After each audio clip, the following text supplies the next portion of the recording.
UNITA deverá apresentar ainda este mês o seu programa de governo.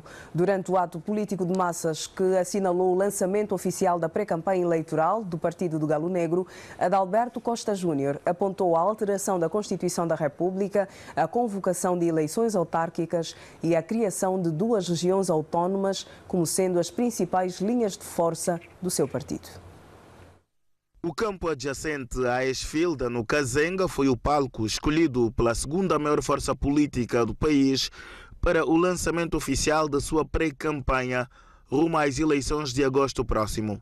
Num discurso de perto de 2 horas, o presidente da UNITA apresentou as principais linhas estratégicas do seu programa de governo, cujo lançamento deverá ser feito ainda neste mês de maio. Uma proposta extremamente positiva de governação. O que nós hoje temos é uma melhoria adaptada à realidade atual do programa de governo. E fomos buscar, e precisamos de continuar a ir buscar a auscultação da sociedade para o enriquecimento dos conteúdos deste programa de governação. Este programa vai ser tornado público antes do fim deste mês, partilhado com todos os angolanos. Programa rico, inclusivo, participativo. O presidente da UNITA aponta como prioridade, em caso de vitória absoluta do seu partido no pleito de agosto próximo, a alteração da Constituição da República e a institucionalização das autarquias. Agosto próximo, nós também estaremos a fazer um outro compromisso, através de um grupo amplo de trabalho, a auscultar as diversas sensibilidades do nosso país e iniciar um trabalho profundo que traga uma Constituição que aproxime os governantes aos governados e que tenha algumas prioridades, absolutas prioridades. Com este ato, a UNITA assinala o tiro de largada, visando atacar as eleições gerais de agosto próximo. A UNITA procedeu à abertura da sua campanha eleitoral num ato de massas no município do Kazenga, Dr. Balixionga. Adalberto Costa Júnior, o presidente da UNITA, disse que caso o seu partido vença as próximas eleições, vai atribuir autonomia administrativa e financeira às províncias de Luanda e Cabinda. Bem, boa noite, Helena. Boa noite, doutor. Obrigado. Em casa. Sim, está lançada a pré-campanha. Em jeito de nota introdutória, aqui realmente, no rigor, saber se é um lançamento da pré-campanha da UNITA, se é um lançamento de pré-campanha do Bloco Democrático, da UNITA e dos seguidores do projeto para já servir Angola, que foi chumbado pelo Tribunal Constitucional. E eu prefiro, até por causa mesmo da abordagem intermediária do discurso, prefiro pensar que é um lançamento de 2 partidos mais um projeto que teve chumbo do Tribunal Constitucional. Mas por que e nessa isso, perspectiva, não, porque durante nós vimos o presidente da UNITA falar enquanto presidente da UNITA. Sem dúvida, eu também, aliás... Foi isso que tratou a nossa peça. Com certeza, eu tenho atenção... Então, por que é que surgem as dúvidas? Não são dúvidas, eu tenho atenção no discurso, até porque há uma, como é que eu diria, há a apresentação jornalística da peça, que normalmente é resumida. Sim. Nós que fazemos opinião, que temos de ajudar também o telespectador a perceber, e porque estamos em campanha, vamos ter vários momentos, temos de olhar para o discurso. Eu fiz isso com o discurso do presidente do MPLA, penso que tenho essa responsabilidade também de olhar para o discurso, nesse caso da abertura do líder da UNITA. E é simples porque ao longo do discurso e num determinado momento, aliás, logo mesmo no princípio, faz uma série de apresentações das entidades que estão no ato. E, portanto, faz a apresentação da liderança da UNITA, faz a apresentação da liderança do Bloco, os companheiros do Bloco e os companheiros do projeto.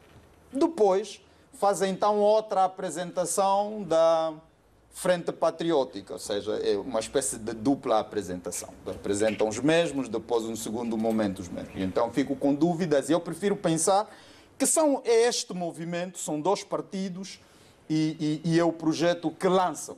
E nessa perspectiva, eu penso que é um discurso, no meu entendimento, que está aquém da expectativa. Primeiro, por causa da popularidade. Né?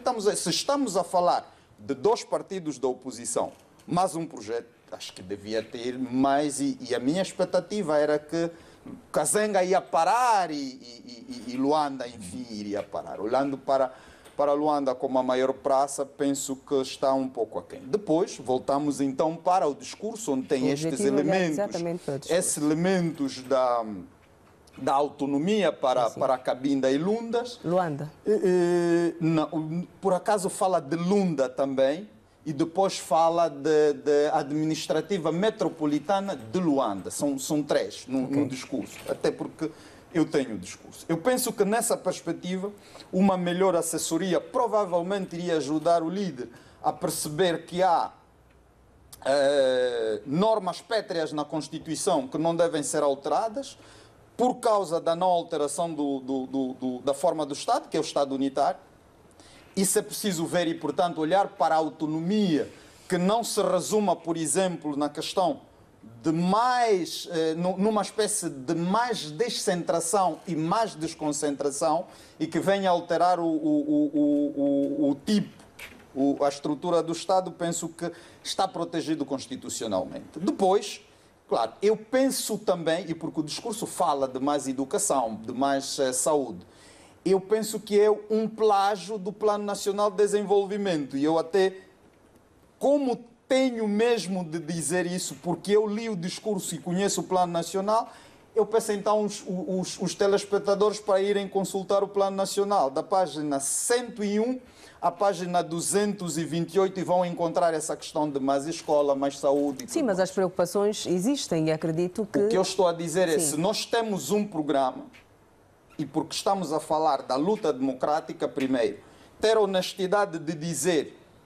que o nosso adversário fez isso e nós vamos fazer aquilo. Do que trazer que em momento de campanha vai-se falar do que de bom fez o adversário? E se não o fizer, aquele que tem a responsabilidade de fazer opinião, informar os telespectadores, tem de dizer: isso que está dito aqui, já está dito aqui. Aliás, tem mais. É preciso olhar para esse discurso com a responsabilidade social necessária. É um discurso, por exemplo, que faz menção muito permanente da paz, o que é uma parte muito fundamental do discurso, mas, como eu disse anteriormente, todos os partidos nesse momento estão condicionados a ter um discurso de paz. Depois, há a promessa, de facto, de um governo mais inclusivo, que respeita a opinião alheia, um governo que vai cumprir as promessas. Aqui, eu já acho que há, na prática, uma contradição. Porquê? Porque, veja, nós temos agora, aliás, tivemos o pronunciamento do Brigadeiro das Pacotes, temos a situação de ativistas que tiveram promessas e não tiveram solidariedade. Para mim, não está em causa se os atos que praticaram foram bons ou não, mas é verdade que fizeram em nome de alguém. E penso que essa ignorância dessa franja da sociedade, e principalmente aqueles que apresentaram-se em nome e fizeram em nome, penso que esse esquecimento é sinal de que há aqui um problema com o cumprimento de promessas. Depois, nós também temos um ano muito especial, pelo menos uma data muito especial, onde nós temos muitos militantes da UNITA expulsos do partido UNITA. Penso que necessariamente por causa de terem uma opinião contrária. E digo isso da UNITA, também podia dizer isso em relação ao MPLA. Felizmente, acho que o militante do MPLA que terá levado o MPLA ao tribunal não terá passado por processo disciplinar nenhum, e penso que mantém a sua relação com o partido. Então nós estamos a olhar para esse discurso que eu penso que é sinalizador para aquilo que este grupo, este movimento vai fazer, e depois finalmente, quer dizer, eu estou a olhar... Não, deixa-me só terminar isso aqui, porque acho que é fundamental. Eu estou a esperar que o agricultor, o empresário Vinevala tenha ouvido o discurso, porque porque falou-se, por exemplo, da questão da agricultura, que as coisas não vão bem, que precisam melhorar, quando, na verdade, a semana passada, Vinavala disse que, com o apoio do Executivo, vai lançar um banco de sementes para garantir semente para todo o país. E nós estamos a falar de um empresário na área da agricultura. Não estamos a falar de um... Ele disse que vai lançar a campanha, que vai envolver outros agricultores para criar um banco de sementes. Então, não podemos olhar para... E a questão é muito simples.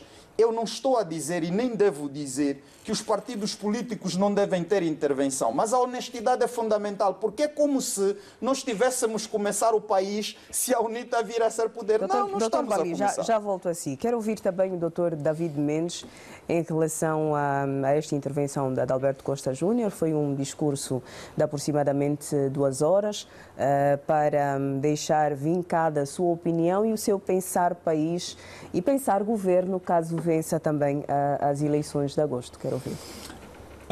Primeiro, eu coloquei 5 elementos no discurso de Adalberto. Sim. Ele falou maioritariamente de improviso.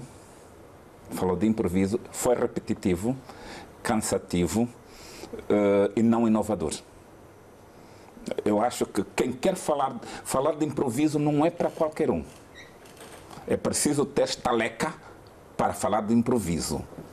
E falar 2 horas de improviso é para Fidel de Castro, é para Jonas Savimbi, não é para qualquer um. E particularmente ter raciocínio lógico no que diz.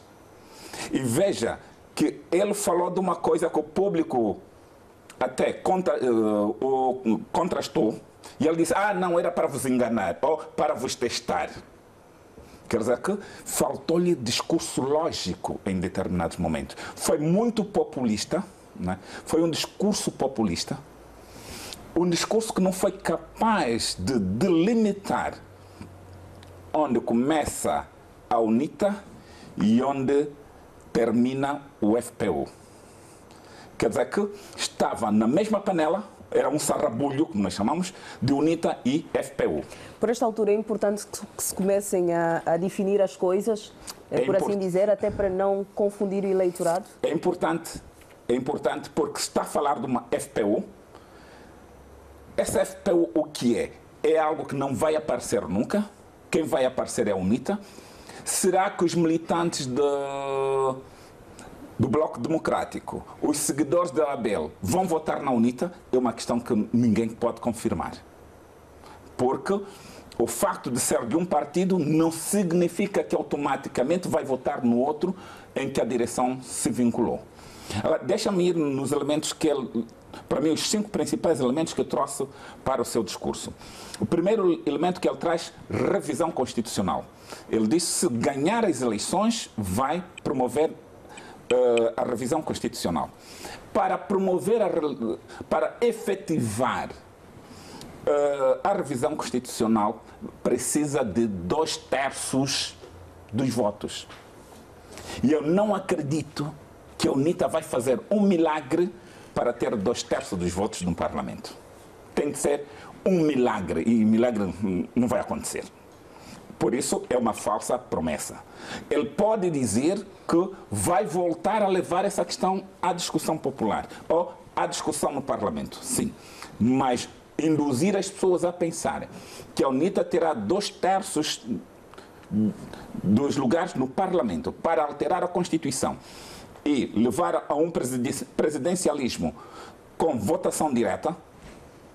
Atenção, os Estados Unidos da América também é um regime presidencialista e não tem eleições do presidente direto. E não deixa de ser uma grande democracia. Porque nos Estados Unidos, pouca gente sabe que nos Estados Unidos a votação é indireta. E tivemos um caso, a Hillary Clinton, né, que teve maiores votos populares, quer dizer, a maioria dos americanos votou nela, mas ela não ganhou. Porque é um sistema de eleição indireta. E nós temos um sistema misto entre direta e indireta. Um modelo quase parlamentarista sul-africano e um modelo, como se aqui chamou, especial, um modelo próprio mas é um modelo presidencialista. Para nós alterarmos isso, para que se altere esse modelo, é preciso que a UNITA tenha 2/3 dos votos. Eu não acredito e ninguém me vai enganar que vai conseguir. Segundo elemento, Sim. Cabinda. A UNITA não falou nada de novo. O que a UNITA quis dizer, na voz de Adalberto Costa Júnior, é que vai fazer de Cabinda uma autarquia supramunicipal. Mas por que não falou na expressão autarquia supermunicipal? Para, de forma indireta, demonstrar à população de Cabinda que ele quer uma região autónoma igual à Madeira ou Açores. É inconstitucional. E não conseguirá, porque não vai alterar a Constituição. Porque também a Constituição tem limites. Qual é o terceiro ponto? Ainda aqui, nessa questão de Cabinda, lhe associo a questão das lundas. Pisca os olhos para o pessoal das lundas numa dimensão federalista que é do PRS. Tenta, de uma forma indireta, copiar o projeto do PRS, que é um projeto federalista, que não é da UNITA. Terceiro elemento. Pisca os olhos para os indivíduos do SINCE e da polícia. Eu não posso compreender como é que um indivíduo que vive a vida toda a falar mal do SINCE, que o SINCE o persegue, que o SINCE é isso, o SINCE é aquilo, e vem num discurso quase que apaziguador para ir buscar os votos dos indivíduos do SINCE e da Polícia Nacional. Quarto elemento. Um discurso baseado sempre na fraude. E quem conhece um bocado da história das eleições passadas, quem esteve à frente do grande sistema de contagem de votos da UNITA era Adalberto Costa Júnior. Ele nunca disse quantos votos a UNITA teve e quantos votos apareceu no sistema. Quer dizer que a fraude continua a ser, para ele, um elemento justificativo de uma possível derrota. Não é correto para um político e é aquilo que eu digo permanentemente. Com essa linguagem de fraude, afasta os potenciais eleitores para a UNITA. Porque essas pessoas vão pensar logo, se vai haver fraude, se houver fraude, para que eu vou lá votar? Quinto elemento.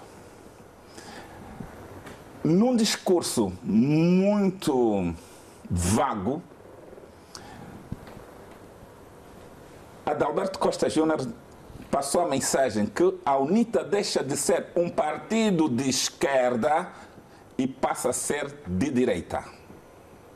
Quando ele anuncia a realização, provavelmente em Angola, provavelmente, porque um compromisso internacional tem que passar pelo Ministério das Relações Exteriores, por uma questão até de um indivíduo cauteloso, antes de trazer isso a público, teria colocado ao Ministério das Relações Exteriores que haveria de engajar Angola numa organização internacional, ou numa conferência internacional em Angola, que ele chama da Internacional Democrática do Centro. A Internacional Democrática do Centro é liberal, é direita. A UNITA, um partido que nasce com previsões comunistas, isso muitos não gostam de ouvir. Para quem não sabe, e leiam os livros dos fundadores da UNITA, a UNITA surge com influência da mentalidade de Fidel Castro e Che Guevara, comunista. Por isso é que a UNITA consegue os primeiros apoios a partir da China comunista. A UNITA defendia sempre o socialismo africano, negro-africano. O que o Adalberto fez está tirar a UNITA da sua visão, da sua matriz original e leva a UNITA para a direita. embora não foi capaz de dizer isso, porque acredito não disse para não ter contestação interna, porque pouca gente sabe essa diferença entre direita e esquerda, mas as relações da UNITA e os seus parceiros são de direita. A UNITA perde a sua matriz de esquerda e passa a assumir uma matriz de direita. Uma vez aberta a campanha eleitoral da UNITA, quais são os grandes desafios que acha que o partido terá até as eleições? Começam em Luanda por quê? Luanda vai ter mais ou menos 2 a 3 milhões de votantes, mais ou menos isso, porque Luanda vai representar 2/3 do eleitorado e Luanda vai representar aproximadamente entre 35 a 45 deputados. Quer dizer que é a maior praça no fornecimento de deputados. Escolhe Kazenga por quê? Por causa da periferia. A UNITA perde nas eleições passadas no Kazenga, creio se a memória não me traiçoa, com uma diferença de 10%, mas perde em Viana por 20 mil votos. Muita gente vai perguntar por quê? Porque eu conheço os dados. Precisa, e é aqui que acho que vai haver a grande luta, é recuperar os 20 mil votos que perdeu para o MPLA. Estamos em pré-campanha, mas a pré-campanha não se apela ao voto. Todos os partidos que estão na corrida estão a cometer um ilícito. É o que eu queria dizer, nós temos estado a ouvir o apelo ao voto já durante estes atos de massa que estão a ser realizados. Não pode, em pré-campanha não se faz apelo de voto.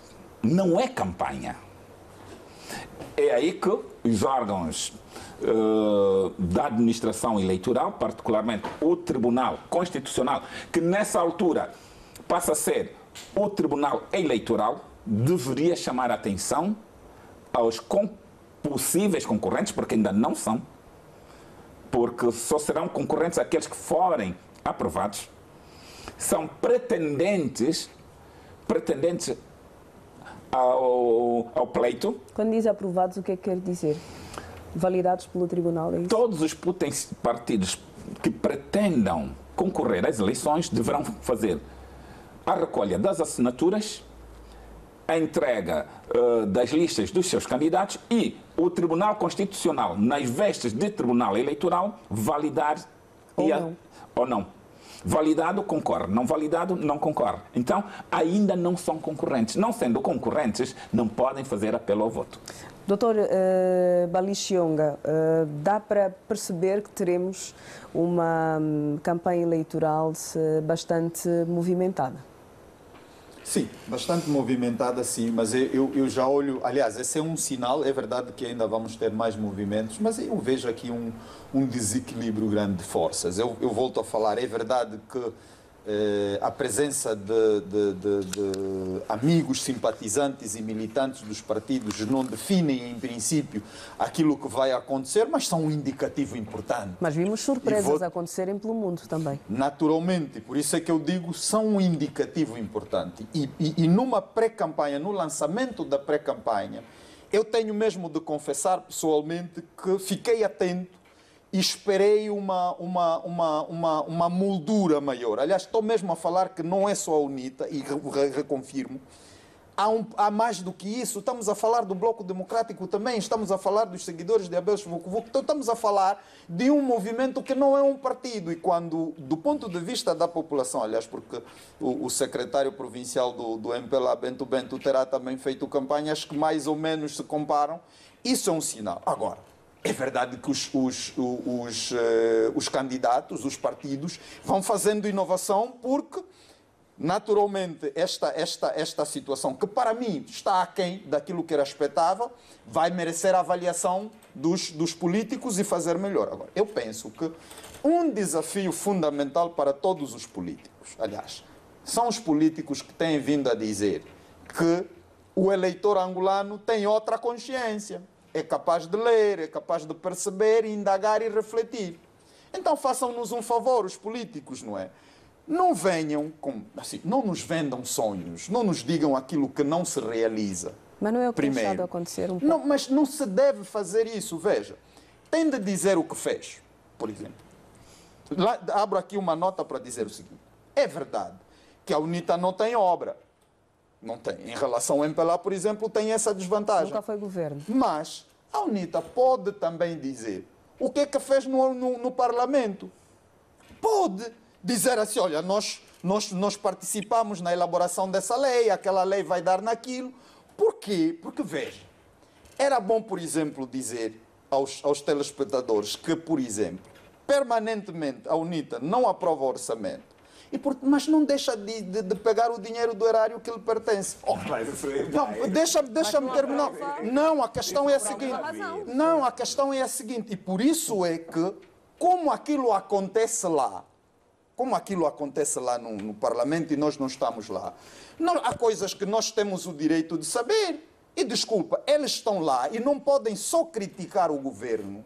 Têm também de dizer o que é que andaram lá a fazer. Têm essa responsabilidade. Mas qual é o não papel estão da ao serviço oposição, público. Dr. Balixionga? Não, eu penso que o Estar papel... lá para aplaudir? Não, e não é isso que eu estou a dizer. Aliás, Então. dizer que eles não aprovaram o orçamento e qual é o fundamento não é aplaudir, mas é pelo menos dizer ao angolano que está aqui fora, que contribui, até porque fazem-no, primeiro, em sede de um órgão de soberania, e, portanto, nos representa, mas também fazem-no usando o dinheiro do erário, têm a obrigação de vir cá fora nesse período e dizer, não, nós contribuímos nisso e naquilo, porque não vale a pena agora vir só com a ideia de que, não, quem tem que ser criticado é aquele que está a governar. Por quê? Porque por essa via você percebe se aquele que está a te vender um sonho tem de facto capacidade para governar, tem interesse de governar. Porque, Leda, na Assembleia Nacional, aquela interação entre os deputados é também uma intercâmara de capacidade, sobretudo de perceber a ideia alheia. Então, alguém vem e nos diz assim, não, nós vamos respeitar a ideia alheia, vamos ter um governo mais inclusivo. E não tem coragem, por exemplo, de dizer, ok, apesar de eu não concordar com esse aspecto e aquele, penso que o fundamental está lá e, portanto, vou votar a favor. Porque isso também significa isso. Então, se nós temos um partido que está sempre a bater, aliás, já voltou a fazer uma confrontação com a justiça, por exemplo, falou da justiça, mas veja, quando a justiça tem decisões favoráveis, está a aplaudir. Não, a justiça pode ter decisões favoráveis e desfavoráveis, é a justiça. Vou fazer um último ponto, porque eu acho que isso é fundamental. Voltou a falar da questão da publicação das listas, até falou de cadernos para a reclamação. Primeiro, não são cadernos, o que deve ser corrigido são dados. E atenção, não são só corrigidos os nomes. Por isso é que a correção não é dos nomes. E então, se estão a pedir a fixar, não peçam a fixação de nomes, peçam a fixação de dados, porque a correção é sobre os dados. O meu nome, se está correto, o lugar onde eu vou votar, a minha morada. São esses dados do registro. Aliás, o jornalista Ismael Mateus fez uma publicação que é quase simples, só é superada por desenhos. Mas deixa dizer isso, quer dizer, pediram-nos para consultar os dicionários. Não precisamos. A lei é clara. A lei diz publicação, e no último programa diziam que o melhor intérprete é o legislador. Claro. Veja, e eu vou dar essa direção aos telespectadores para terminar. O artigo 15, o número 3 do artigo 15 fala de publicação. Já o artigo 27, quando fala da eliminação dos dados, estamos a falar dos mortos e tudo mais, fala de publicação e afixação nas respectivas administrações. O meu entendimento enquanto jurista, e porque não é uma discussão linguística, é: se o legislador quisesse, no número 3 do artigo 15, em relação às reclamações, quisesse dizer afixar, dizia. Por quê? Porque disse no artigo 27 publicar e afixar. Então fica claro. Aliás, o interesse de corrigir não é dos partidos políticos. Não nos levem para esse engano. O interesse é meu. E qual é o interesse que os partidos políticos têm de ver onde é que está o meu nome, se saiu ou não saiu? Se é um direito meu. Não, mas é um direito meu. Deixa só que sim. Ele levantou uma questão muito importante, que é o desempenho dos deputados. E a mim chama a atenção um deputado, não é? que acredito que poderá voltar a ser eleito. Makuta Nkondo. Ele sozinho, um deputado, representa tão bem a província que o elegeu, é ativo e pode prestar contas. Agora, quantos outros deputados poderão prestar contas? E eu acho mesmo, não sei se o partido que suportou o Makuta Nkondo, se vai querer largar, não é? Ele não concorrer pela província do Zaire. Porque Makuta Nkondo foi extremamente um grande representante da província do Zaire. Sim, mas doutor, esse já é um vosso desafio, né? Vocês da oposição têm que prestar contas. Sim, não, eu estou a dar um exemplo. Todo servidor público tem que prestar contas. Exatamente, É um exemplo. naturalmente, mas eles não estão a prestar. Sim, mas eles não estão a prestar. Aliás, estão a dizer aquele que está a governar tem de prestar, como se fosse ele o único que tem a obrigação de prestar. Não têm todos. Eu concordo com o exemplo, mas a responsabilidade está lá. Que sozinho, assume a responsabilidade de defender os interesses da população que o elegeu. Mas essa é a responsabilidade dos deputados ou não, Dr. David Mendes? Está lá a representar o povo que os elegeu. Mas, eu já disse também aquilo várias vezes e não tenho receio de voltar a dizer. Diga, por favor. Que a maioria dos deputados não para na Assembleia Nacional. Não para na Assembleia? Não, só aparecem nas plenárias. Quando são as questões nas comissões de trabalho, nas discussões sérias das matérias, esses deputados não estão lá. Não vai arranjar problemas com os seus colegas? Eu também sou eleitor. Espera, para além de ser deputado, também sou eleitor. E também tenho, vindo da sociedade civil, também tenho o direito de influenciar a sociedade civil. Pensem em quem irá te representar. Porque termos pessoas que estão lá, que não aparecem nas sessões, apareçam uma vez por mês na plenária e no fim do mês têm o salário que têm, desculpa lá, também, enquanto cidadão, tenho o direito de contestar esta atitude. Vamos ver se isso se altera na próxima legislatura. Vamos seguir olhando para mais um tema para abordarmos esta noite. O MPLA reafirmou na cidade de Lubango que está preparado para ganhar 5-0 na Huila, tendo como referência as eleições previstas para agosto próximo. No ato de massas que contou com a presença de milhares de militantes e simpatizantes do partido, a vice-presidente Luísa Damião, que representou o líder João Lourenço, alertou aos militantes que estejam atentos aos que pretendam desacreditar as instituições do Estado angolano em tempo de eleições. Há menos de 3 meses para as eleições gerais, Luísa Damião, que representou o líder do MPLA, João Lourenço, referiu que, com audácia e ambição, o seu partido quer voltar a ganhar 5-0, tal como aconteceu em 1992, 2008, 2012 e em 2017. A Huila é uma terra de bênção. Foi aqui que o camarada presidente João Lourenço iniciou em 2017 a sua caminhada que o levou a conquistar o coração dos angolanos e a vencer as eleições de 2017. E a bênção vai continuar. Nós estamos plenamente convencidos que o povo da Huila vai renovar o seu voto de confiança ao camarada presidente João Lourenço para continuar a realizar os anseios e aspirações do povo angolano. A número 2 do MPLA disse aqui na segunda maior praça eleitoral do país que as reformas econômicas que o executivo de João Lourenço tem vindo a implementar têm como objetivo principal melhorar a condição de vida do cidadão comum. Na área social, houve grandes investimentos no setor da saúde, na educação e no domínio da proteção social. Na área econômica, o foco da governação do MPLA continua sendo a mudança da estrutura econômica de Angola, tornando a nossa economia menos dependente do setor petrolífero. A fase de pré-campanha já decorre e o MPLA reafirmou aos seus militantes a estarem atentos com as críticas que visam apenas desacreditar as instituições do Estado. Dr. David Mendes, Luísa Damião, a vice-presidente do MPLA, esteve no Lubango, província da Huila, no ato de massas. Que notas é que tomou do discurso de Luísa Damião? Duas notas, primeiro, negativas. Eu vi alguns vídeos, não é, de terem bloqueado o trânsito, caminhões ficaram horas e horas sem poder circular por causa do comício.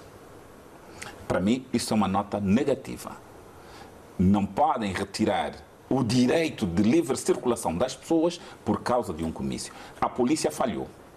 A polícia deveria ter arranjado caminho alternativo para as pessoas, para os caminhonistas particularmente, que ficaram mais de 2 horas parados. Segunda nota negativa. Os SOBAs, as autoridades tradicionais, têm de estar isentas. Temos que acabar com isso de quer o MPLA, o UNITA, quando fazem os seus comícios, têm que arrastar as autoridades tradicionais. Mas elas não podem ir voluntariamente? Não, Tem não. alguma proibição legal? Não há proibição, mas... Não, mas há uma proibição legal do SOBA ir a uma manifestação. Moral, porque o SOBA representa a comunidade. Ele é uma pessoa neutra. Ele é o chefe, o líder de todos. Todos quantos estão na sua comunidade estão sob a sua proteção, independentemente da sua filiação partidária. E se ele quiser ir a uma atividade partidária, vai como cidadão, mas sem o seu uniforme de SOBA. Vai como um cidadão comum. Mas então pode ir, não é? Como um cidadão comum. Mas ele é mesmo... O problema é que mesmo como cidadão, mas é como também as lideranças religiosas, elas não têm opção no seu exercício, mas elas não estão proibidas de ir, até por uma questão de cortesia. Não está necessariamente a dizer não vai comparar uma autoridade religiosa com uma autoridade tradicional. Não, mas do ponto de vista da isenção e da neutralidade... É um poder, desculpa, é um poder. Mas poder... É um poder. Mas a autoridade religiosa também é? É um poder. Não, religiosa também é. Não confundamos. Estamos a falar um poder tradicional? É um poder. Mas a religiosa não, porque até o nosso Estado é laico. Eu percebo, mas eles representam, simbolizam representativamente determinadas pessoas e corrente de pensamento. Devemos evitar. Não, mas devemos evitar. Doutor, é assim. Também não devemos coartar a possibilidade. Se for convidado a assistir, onde é que está o problema? Sim, vai como indivíduo. Mas ele vai mesmo como indivíduo. E quando for como indivíduo... Mas estavam uniformizados. Quando for como indivíduo, vai com a sua roupa normal. A sua roupa do dia a dia. Mas é e não, a roupa do dia a dia. Não. Ele vai com a roupa com o símbolo do poder. Okay. É um poder. Eu mesmo, que um agente da polícia, não é? Ele pode ir ao comício do partido que ele achar como, mas não pode ir fardado. Um militar pode ir numa atividade do seu partido, mas não pode ir fardado.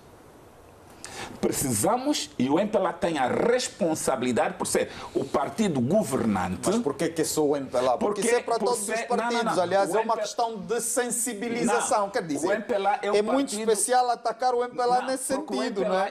Porque alguns até vão e tal, beijam e recebem bênçãos, não há problema nenhum. O MPLA é o partido governante. Mas a responsabilidade é de todos. Não. A sua responsabilidade é maior. É a questão do exemplo. Agora, sim, mas é só o MPLA que tem que dar exemplo. Eu peço desculpas, não, doutor, eu peço desculpas. Se estivermos de acordo, que as autoridades, até porque não é uma questão legal, é uma questão moral, e às vezes essa questão da moral é também carregada de muita subjetividade, que é preciso mesmo passar a informação. Porque até o SOBA está a ir lá e não está a dizer que é daquele partido, mas foi porque é convidado E pronto, pode até não ter noção disso. E, portanto, é responsabilidade de todos nós, pelo menos aqueles que sabem, têm de passar essa informação. Agora, não pode dizer, por exemplo, que os da oposição são completamente inocentes. Quer dizer, nada sabem em relação a esse assunto. Não pode passar essa informação e carregar o MPLA nisso. Como partido que governa, não, o partido que governa tem responsabilidades acrescidas. E os outros não deixam de ter. Tem de ter responsabilidades acrescidas. Mas também precisamos mudar o discurso. Eu quero ouvir coisas positivas. Não, porque o doutor disse coisas negativas. Eu quero ouvir coisas positivas. Se existem, né? Não, se existem. Doutor David Mendes, vamos só deixar que o doutor David Mendes conclua as notas que tomou e depois eu já passo ao doutor Bali. Precisamos que o MPLA diga na prática como é que vai processar essa transformação da dependência de uma economia do petróleo para uma economia não dependente do petróleo. Porque desde que Angola é Angola, só se fala de petróleo. Petróleo, e há mais de 20 anos que conhecemos a mesma canção de que precisamos deixar de uma economia dependente do petróleo. O que é que está a ser feito para que Angola deixe de ser uma economia dependente do petróleo?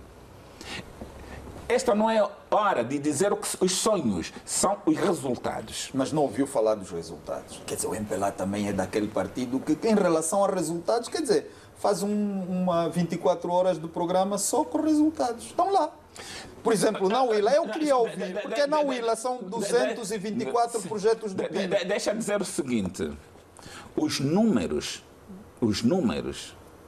não são sinónimos de desenvolvimento. Mas o resultado como é que se apresenta? Na qualidade de vida das pessoas. Sim, mas acho que esses projetos não têm nenhuma influência até especial. Esses postos de saúde que foram... São decisões... Esses postos de saúde que foram abertos, essas escolas que foram abertas, interferiram na qualidade de vida das pessoas. As pessoas passaram a viver melhor. Tem dúvidas. Doutor, não diga isso. Quer dizer, tivemos aqui num programa anterior, por exemplo, quando falamos da questão da saúde, e pareceu-me que não tinha dúvida. Quer dizer, ao levantar essa dúvida, os hospitais não têm um impacto real na vida do cidadão. Nós falamos aqui em Luanda da vez passada. Os feitos, a qualidade de vida de Luanda não é igual à qualidade de vida na Huila. Mas os projetos têm o mesmo pensamento. Sim, mas qual é a influência na qualidade de vida das pessoas? Quantos alunos ficaram sem estudar? Quantos entraram para o sistema de ensino? Quantos estão no ensino primário? Quantos estão no ensino secundário? Quantos estão no ensino universitário? Que perspectivas têm os estudantes de ensino universitário ao emprego? Mas os relatórios setoriais podem lhe dar essa informação. Não, quem tem que apresentar é o MPLA. Sim, mas está a falar neste caso que deviam ser apresentados nesta altura e no fim de semana. É óbvio, quando se vai a um comício, dessa dimensão, quando se vai a um comício dessa dimensão, tem que levar o relatório da província, porque até o primeiro secretário é o governador. Sendo o governador, tem os dados, não só os números, mas os dados referentes à qualidade de vida das pessoas. Vou ajudar a esclarecer. Doutor Bali Chionga, antes de ajudar o doutor David esclarecendo o que quer esclarecer, eu gostaria que depois nos dissesse também que notas é que tomou em relação à intervenção da vice-presidente do MPLA neste ato de massas. Sim. Primeiro é preciso, e vai no sentido mesmo da correção, e isso é um pouco culpa do MPLA, é que onde está o MPLA tem muita gente, e portanto está a olhar-se, por exemplo, para esta presença da vice-presidente na Huila. Não, a vice-presidente na Huila foi desbravar a chegada do líder, e portanto o líder vai falar disso. É uma preparação, aliás, entre o MPLA estão a dizer, é um ensaio. E é só mesmo um ensaio. E olha o que aconteceu no ensaio. Milhares e milhares de pessoas. E então compreende-se também que já se vai pedindo mais conteúdo. Não, o líder estará lá em pré-campanha e vai fazer isso. O que é que a vice-presidente faz? A vice-presidente faz uma coisa muito importante. Por exemplo, faz menção ao desaparecimento físico e prematuro do Dr. Arthur Júlio. Foi vice-ministro da Educação, mas foi também diretor do ISCE de Luanda. O ISCE de Luanda é uma das primeiras instituições de formação de professores em Angola. Portanto, vai na Huila e conecta-se com a população, conecta com os habitantes da Huila e leva esse assunto. O que é fundamental é humanização, é falar com as pessoas, porque é sobre as pessoas, não é só sobre os votos, é sobre as pessoas. Primeiro isso. Depois, ela diz, aliás, a humildade, a competência, a determinação dessa senhora, que é vice-presidente do MPLA, levou-lhe a dizer, olha, eu venho aqui em representação do nosso presidente. E ele virá. E, portanto, o presidente, quando lá for, vamos ter esse relatório todo. Mas eu digo, esses relatórios setoriais estão lá. Depois, é preciso olhar para a Huila, e isso é importante. A política também tem história. E por que que a vice-presidente falou do 5-0? É como nos outros lugares. A Huila é uma praça tradicional do MPLA. É tradicional do MPLA. Então, é uma antecâmara do ato de massas do presidente do MPLA. Mas, claro, como já havia milhares de pessoas, estamos a cobrar o discurso. Não, é mais nessa vertente. Mas os projetos do PIN, doutor, é preciso olhar para a característica e a forma como foram criados os projetos. São as pessoas. Então, o valor desses projetos para as pessoas é quase inquestionável, porque não é um projeto que alguém trouxe e disse assim, bem, vocês façam isso. Não. Eles apresentaram e as pessoas disseram, não, nós queremos isso aqui. Nós queremos isso aqui. E então são as próprias pessoas que dizem onde é que vai estar e nada melhor do que eles próprios para perceberem a utilidade disso. Vamos seguir.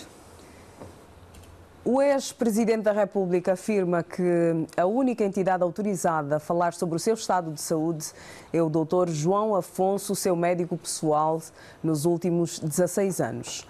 Numa nota de esclarecimento escrita em Barcelona e publicada na última terça-feira, José Eduardo dos Santos diz que, devido às informações sempre contraditórias sobre o seu estado de saúde, a única entidade autorizada a falar a propósito é o seu médico pessoal, o Dr. João Afonso. José Eduardo dos Santos ressalta que tem a máxima confiança no médico, que o tem acompanhado ao longo de 16 anos. Na nota assinada pelo antigo Presidente da República, reafirma-se que o Dr. João Afonso vai continuar a ser o médico coordenador da equipa multidisciplinar que garante a sua assistência médica em Barcelona.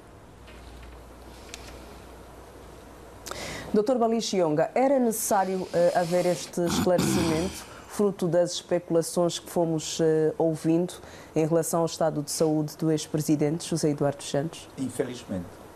Infelizmente. E aqui é o cidadão, não é a lançar mão das suas garantias, do direito que tem de proteger. Aliás, estamos a falar de um direito que é estruturante.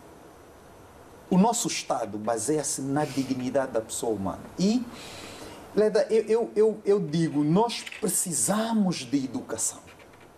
E não é uma questão de instrução, nós não estamos a falar de pessoas que tenham ido ou não à escola. Nós estamos a falar de qual é o interesse que eu tenho de, mesmo nas vestes de jornalista, nas vestes de um cidadão normal, com um telemóvel, mandar para as redes sociais informações sobre a vida privada de alguém.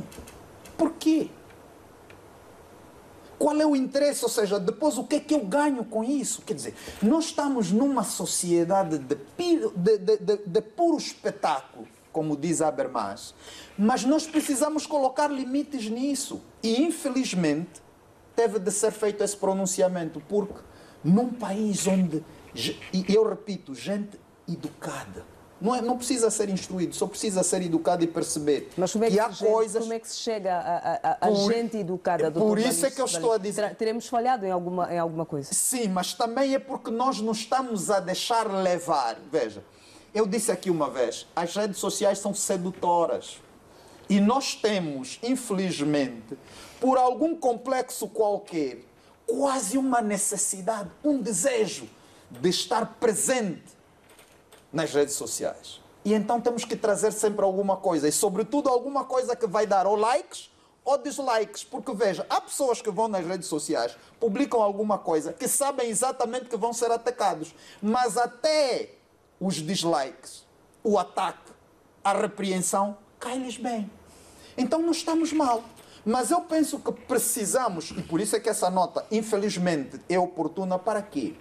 Para que, primeiro, as pessoas que estão nas redes sociais percebam que não tem interesse público. Não tem interesse público. Temos que perceber o limite. E, aliás, nós estamos a falar de alguém que deu muito para esse país. Tem direito à reserva da vida privada e familiar. Ponto. Dr. David Mendes, quero ouvi-lo também em relação a isso. Foram postas a circular várias informações. Surgiu esta nota durante a semana e hoje estamos aqui a falar dela. Era necessário que se fizesse efetivamente esta nota, procurando preservar a vida privada do ex-presidente de Angola? Em princípio, eu acho que nem era preciso essa nota. E porquê? Diz-se por aí, né, que Angola, 99% da sua população é religiosa. É caricato que uma população que se diz religiosa, pessoas que se dão ao trabalho de domingo ir à igreja dizer meu Deus, meu Deus, meu Deus, e deseje mal a outra pessoa. Não se deseja morte a ninguém. E particularmente a pai de alguém. Tal qual nós amamos os nossos pais, devemos amar os pais dos outros. Por que o ódio contra o pai de alguém? Por que desejar a morte do pai de alguém? Isso mostra uma sociedade doentia. E aí que eu me pergunto, então para que servem tantas igrejas? Mas as igrejas só são suficientes para melhorar a sanidade da nossa sociedade. O amor ao próximo é a questão básica na educação religiosa. E não há um ato maior de amor ao próximo do que desejar saúde e bem-estar da pessoa. O Dr. Balixionga fala na questão da educação. Não, isso não é só educação. Isso não é só educação. Isso é um problema comportamental, social. Porque o indivíduo até... E os que espalharam isso não são pessoas com falta de educação, entre aspas. Instrução. Não é? Com instrução. Porque a mensagem que eu recebi é de uma pessoa muito bem instruída. Sim. E a minha pergunta até foi, por que é que gostam de espalhar notícias que não condizem com a verdade? A mentira, as pessoas têm amor à mentira, por quê? Não será a vontade de ser o primeiro a partilhar, o primeiro a informar? Não, por que é que não informa primeiro coisas boas? Olha, fazendo só aqui um parênteses, eu recebi há dias a foto do procurador que foi morto no Kwanza Sul. Sim, sim. E vejo nas fotos um conjunto de pessoas, ao invés de irem auxiliar, estão a filmar. Que sociedade é esta? Quer dizer, dá-nos mais gosto filmar uma desgraça do que evitarmos que a desgraça aconteça. E agora que fala isso, Dr. David, eu lembro que quando mais nova, sempre que presenciasse algum acidente, alguma coisa grave, os mais velhos ao redor traziam logo um pano para preservar a imagem da vítima, era cobrir. Agora é o contrário. Primeiro é procurar o telemóvel para fazer uma foto, mandar partilhar imediatamente. Olha, fazer algo em direto. Olha, estou em direto. O que precisamos fazer para corrigir isso, para evitar que mais situações do género continuem a acontecer? Eu acho que nós estamos a ver um período de frustração social e que a sociedade, e aqui vem as igrejas, eu não sei, mas eu acho que as igrejas são a base de tudo isso. Nós falamos muito na educação religiosa porque dizemos que somos uma população maioritariamente religiosa. Porque não é possível aceitar isso. Não é possível você ver, não é, alguém a ser queimada na presença de crianças. Que sociedade é esta? Então, a igreja, nós podemos a escola, mas nós somos tementes a Deus. Se somos tementes a Deus, devemos ser educados a aprender a cumprir os 10 mandamentos básicos da lei de Deus. Só são 10, não são muitos. Então, a igreja tem aqui um papel fundamental. E eu fiquei muito triste mesmo, com algumas pessoas de referência, não é? Porque eu recebi essa partilha de pessoas de referência com alguma satisfação. Eu disse, meu Deus, como é que você pode estar satisfeito com a morte do pai de alguém? Isso não é aceitável. Vamos seguir e olhar para um outro tema. A taxa de emprego em Angola apresentou no primeiro trimestre deste ano uma subida de 2,0%, de acordo com os dados do Instituto Nacional de Estatística. Do Instituto Nacional de Estatística revelam também que no mesmo período registrou-se um recuo de 6,5% na taxa de desemprego na população com 15 ou mais anos de idade. Segundo o documento do INE, a mesma tendência decrescente viu-se também na taxa de informalidade, que recuou 0,2 pontos percentuais. Este levantamento trimestral do Instituto Nacional de Estatística tomou em consideração uma amostra de 10.944 agregados familiares, dos quais 6.036 na área urbana e 4.908 na área rural. Deste modo, indica o INE, a população desempregada, estimada em 5,3 milhões no fim de 2021, passou agora a 4,9 milhões. O desemprego em Angola afetou 59,2% da população jovem dos 15 aos 24 anos de idade no terceiro trimestre de 2021, um aumento de 2,8 pontos percentuais quando comparado com o mesmo período de 2020, 56,4%, segundo dados do inquérito ao emprego em Angola, divulgado pelo Instituto Nacional de Estatística. De acordo ainda com o inquérito ao emprego em Angola, a maior parte das famílias angolanas encontra na economia informal a principal fonte de rendimento. Absorve 81% da população empregada, maior parte mulheres. O inquérito do INE aponta que mais de metade da população empregada, 54,2%, está na agricultura, produção animal, caça, floresta e pesca, que são 5.767.416 pessoas, seguido do comércio por grosso e a retalho com 20%, 2.124.966 pessoas. As atividades financeiras, imobiliárias e de consultoria são as que menos empregam. Doutor David Mendes, muitos números, mas eles dizem que a taxa de emprego em Angola apresentou no primeiro trimestre deste ano uma subida de 2,0%. 2%. É pouco, é muito pouco, mas também temos que ter em conta que tivemos a Covid e isto levou a muito desemprego. Por que é que nós não sentimos que houve um incremento no emprego? Porque a taxa de desemprego rondava aos 32%, acho que agora, com menos 2, fica a 30%. É uma taxa muito alta, que normalmente nos países a taxa fica entre 10% e 15%. Nós estamos com 30% da força do trabalho desocupada. Então, 2% não representa nada e as pessoas não sentem isso. Acredito que se tivéssemos subido um pouco mais, um percentual de 10%, haveria uma visão melhor, um impacto melhor na vida das pessoas. Esses 2% não trouxeram uma visão do impacto real na vida das pessoas. Doutor Balixionga, não se sente efetivamente este impacto neste dado de 2% de crescimento no primeiro trimestre em relação ao emprego? Não, eu penso que sente-se. Agora, o impacto não é muito grande. É preciso reconhecer isso. Aliás, não era de esperar que houvesse algum crescimento logo a seguir à pandemia e, essencialmente, num país que está a fazer reestruturação da sua economia. Porquê? Porque é preciso convir mesmo que o emprego, quem vai maioritariamente oferecer emprego, garantir emprego, tem de ser o setor privado. Então eu penso que nós estamos sim numa transição.